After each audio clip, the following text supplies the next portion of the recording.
Kahiga, trending for his preposterous speech after celebrating the death of Raila'S Odinga, stating that the death of Raila Odinga brings back Mount Kenya region on platform with everyone going back to the drawing board. Speaking at Kieni constituency in Nyeri County, Kahiga states that everyone will go back to the drawing board, including President William Ruto.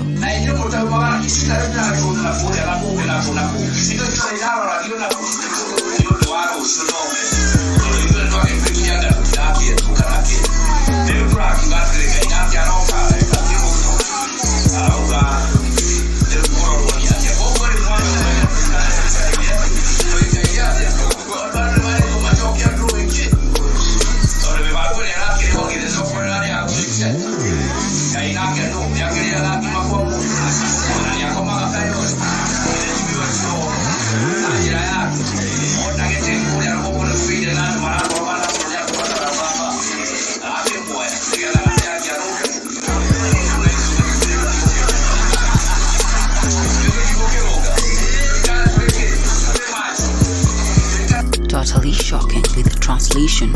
All goodies were being directed there because of tomorrow's plans, because it seems like they did away with us. But God came and brought this thing. Some now have been told to go back to the drawing board because the plan that was there was probably to throw Mount Kenya out of the government. But who is God?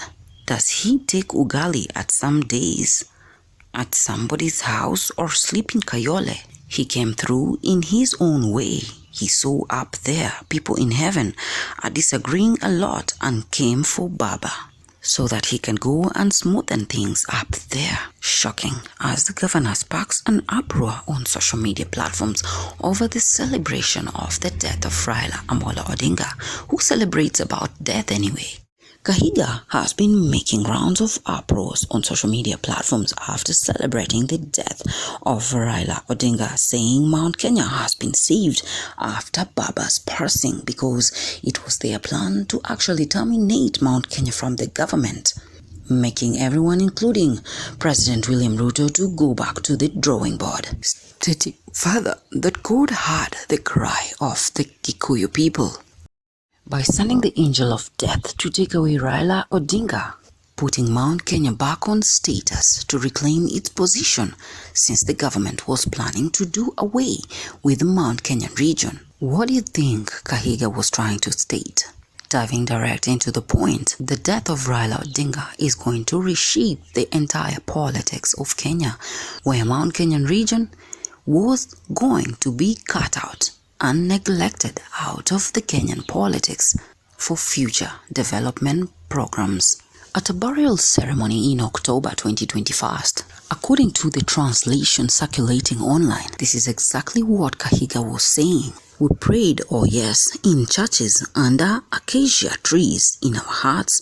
Lord, hear the cry of your people in Kiamaisha, and God, in his wisdom, listened.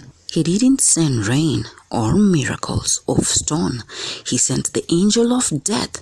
That angel visited Nyanza region, took away Raila'S Odinga. Yes, brothers, God heard the Agikuyu cry and acted. No more will the scale tip. Our turn comes now. What Kahiga was trying to say was Nyanza region had taken over and replaced the Mount Kenyan region in the politics of Kenyan government. And how did God come to their rescue? Ridiculous, by striking the Nyanza region, taking away none other than Raila'S Odinga, God rest his soul. The response and reactions of social media, with him making viral trending rounds, creating an uproar with his shocking speech. Is Kahiga tribal? Morally reckless? Is Kahiga concluding scores have been settled with Raila'S passing, referring to Mount Kenya now, since it was rejected and was supposed to be done away with in the government when it was replaced by Nyanza region? Why do you think Kahiga made the ridiculous speech that has made rounds on social media platforms. Over the years, Mount Kenyan region has been dominating because it is known for producing presidential candidates, and development has always been in Mount Kenyan region. But since William Ruto's regime and the impeachment of Rigathi Gachagua, Mount Kenya has been ignored, and there is imbalance of resource allocation, meaning Mount Kenya has been left out of the development programs. Further stating that, Raila'S death becomes the turning point where everyone has to go back to the drawing board. Why is Kahiga so bitter with the turn of events in the Kenyan politics to an extent of framing death as a political savior when God sent the angel of death to strike Nyanza region? Totally ridiculous, because Raila was a national figure across all Kenya.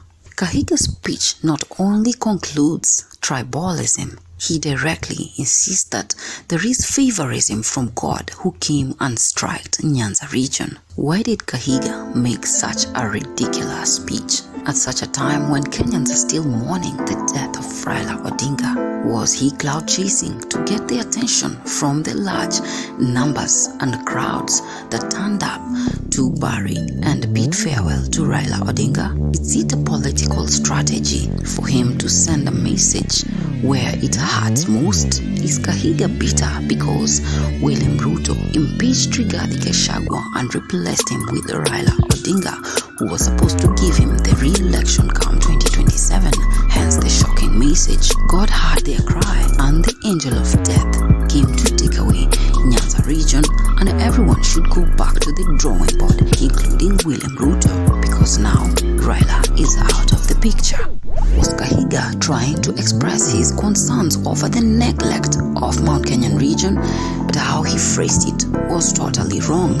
Will the wars between Mount Kenya and Nyanza region deepen further after Kahiga's ridiculous speech? Will Kahiga bow down to pressure and apologize, because so far there is no apology meant for Kenyans after his ridiculous speech that has been making rounds on social media platforms? Will the government engage Mount Kenya region in the development strategies as Kahiga was trying to put across? Well, this is what Oscar Sudi tweeted Governor Mutahi Kahiga. I have said this before and I'll say it again. Why are you pushing one community against the wall when the country is yet to come to terms with the loss of Baba Raila? Stirring tribal tension is an irresponsible and reckless statement from a leader. Shame on you. Well, do you think Mutahi Kahiga was actually sent to address whatever shameful speech that has been trending on social media platforms by somebody? Politics is getting intense. Why would Kahiga make such shocking statements?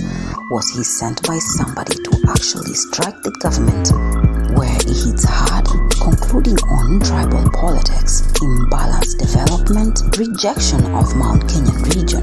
Will Kahiga actually apologize to Kenyans for his shocking remarks over the mockery of the death of Raila Odinga? Only time will tell. Subscribe to Real News, the channel where you get all your trending politics. JD Ishmaels.